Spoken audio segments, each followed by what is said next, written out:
और वो दया निधान साहब उनके चेला, और वो साहब की शर्तों पर आज भी रहे।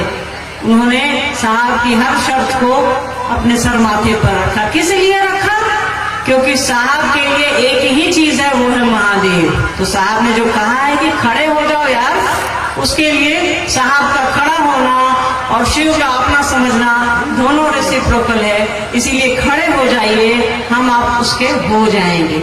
चलिए जिज्ञासा पर आते हैं। तो सन 75 में शाम के दिन में दादी हमारी, उनको हम लोग माँ कहा करते थे, वो आंगन में बैठ करके शायद कुछ सब्जी उब्जी काट रही थी।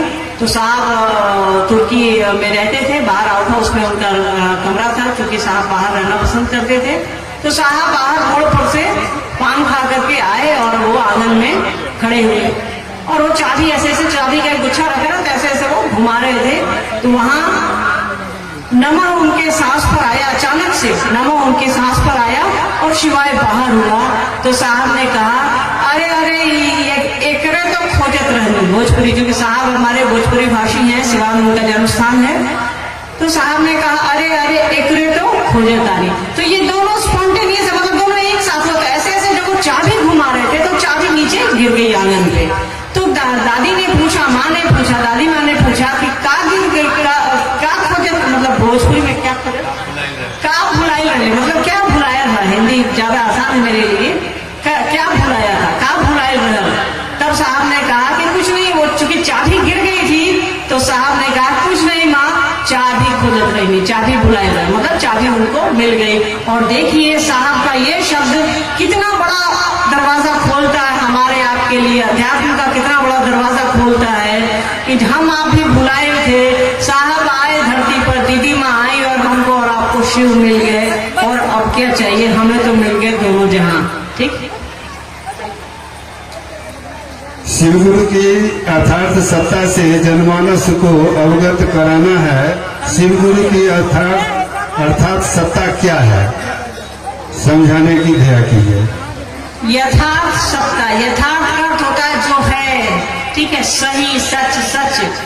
तो जब शिव से दया मांगिएगा, शिव को अपना समझिएगा, तो हमारा आपका जीवन जो उठेगा, हमारा आपका मन जो उठेगा। साहब ने शिष्यानुभूति में लिखा है, शिव को गुरु बनाकर हमारा मन जो है शिवमय होता है, जीवन जो है वो सुखमय होता है, मानवता पुष्पित और पल्लवित होती है, मन में कोई भेद नहीं रहता। हम आप समझ जाते हैं कि जीवन में क्या है क्या नहीं है। यही भगवान शिव की यथार्थ सत्ता। हम आप समझिए कि यहाँ कुछ नहीं है, जो है तो वो शिव है। चीजें यही रह जाएंगी, यही छूट जाएंगी, पर वो शिव रह जाएंगे, हमारे साथ वो शिव जाएंगे। शिव की यथार्थ सत्ता यही है कि लोगों को जोड़िए, शिव के ज्ञान से लोगों को जोड़िए। साहब ने शिष्यानुभूति में लिखा है कि शिव ज्ञान से संजात मानवता। तो आप में जब शिव की समझ आएगी, शिव की दया आएगी, तो आपका मन समझेगा कि शिव गुरु की यथार्थ सत्ता, शिव से जुड़ना है और लोगों को जोड़ना है, ताकि हम आप अपना बेहतर कर सके। इस जीवन के बाद भी एक जीवन है, उस जीवन में बेहतर होकर सके, वहां पा सके। साहब ने कहा है कि जीवात्मा का परमात्मा में मिलना ही शिव शिष्यता है, क्योंकि जब आपको परमात्मा की ओर ले कौन जाएगा, तो वो गुरु ले जाएंगे, ज्ञान गुरु देंगे, समझ गुरु देंगे। तो शिव से जुड़े रहिए, उनकी सत्ता से जुड़े रहिए, उनके गुरु पद से जुड़े रहिए। शिवगुरु की चर्चा स्थान पर मैया का भजन, आरती, पूजा पाठ करना है या नहीं, समझाने की दया कीजिए। देखिए, शिव गुरु की चर्चा पर मैया का भजन, पूजा पाठ, स्नान, अगरबत्ती करना है कि एक बहुत सारा सवाल है। पहले रही बात कि अगर भाई आप गुरु की बात कर रहे हैं, महादेव की बात कर रहे हैं, तो भगवती की बात करने या उनका भजन गाने में कोई दिक्कत नहीं है। हाँ, यही एक काम नहीं करते रहेंगे।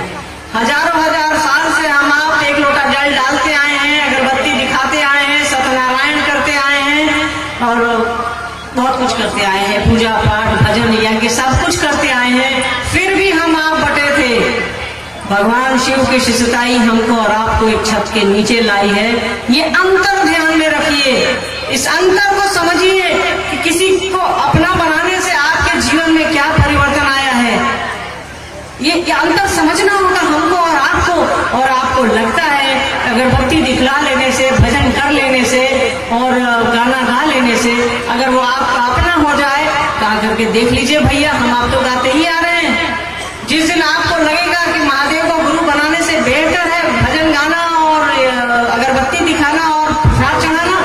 दिन बताइएगा। मेरा अपना अनुभव है, ये चीजें आप करते रहिए, पर महादेव को अपना बनाइए। महादेव से जब आपको समझ आ जाएगी तो आपको पता चल जाएगा सब कुछ बेकार है, सब यहीं छूट जाएगा, किसी से कोई फायदा नहीं है, बस महादेव से फायदा है, महादेव को गुरु बनाने से फायदा है। और साहब ने आपको कहा नहीं है कुछ छोड़ने के लिए, उन्होंने कहा है बस पकड़ो ना यार, तो शिव को पकड़ लो, उससे दया मांगो, उससे ज्ञान मांगो, बुद्धि मांगो, अपना समझो, उससे प्रेम करो, घर का एक कोना मत दे दो उसको, अपने दिल का एक कोना दो यार। घर के कोना में तो हम बस अगरबत्ती दिखा देते हैं सुबह में और चल देते हैं। कभी पूछे जैसे बच्चे से पूछते हैं, अपने परिवार से पूछते हैं कैसे है, क्या बनाए, क्या खाएंगे? ठीक है, आप कह सकते हैं कि उसको मुंह नहीं, वो खाएगा क्या? अरे उसके मुंह नहीं होने से हमारा आपका मुंह है, तो आपको लगता है कि वो क्या खाएगा क्या नहीं खाएगा, समझने का फिर है। बाकी आपको जो मन करे करते रहिए, महादेव को पकड़िए और साथ विधि को पकड़िए।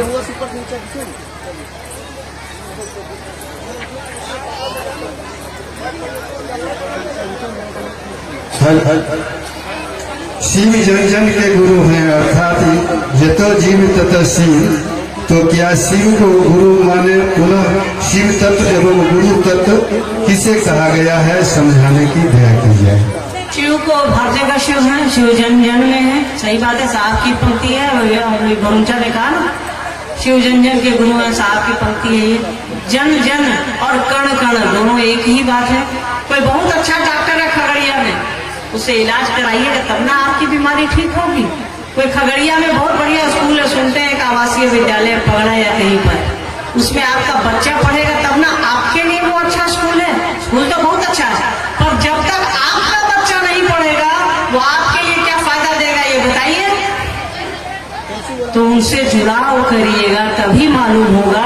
रोशनी तो हर जगह है, बिजली तो हर जगह है, अपने घर में स्विच लगाइएगा तब तो लाइट जलेगी, आपके घर में बिजली का कनेक्शन आएगा तब तो लाइट जलेगी।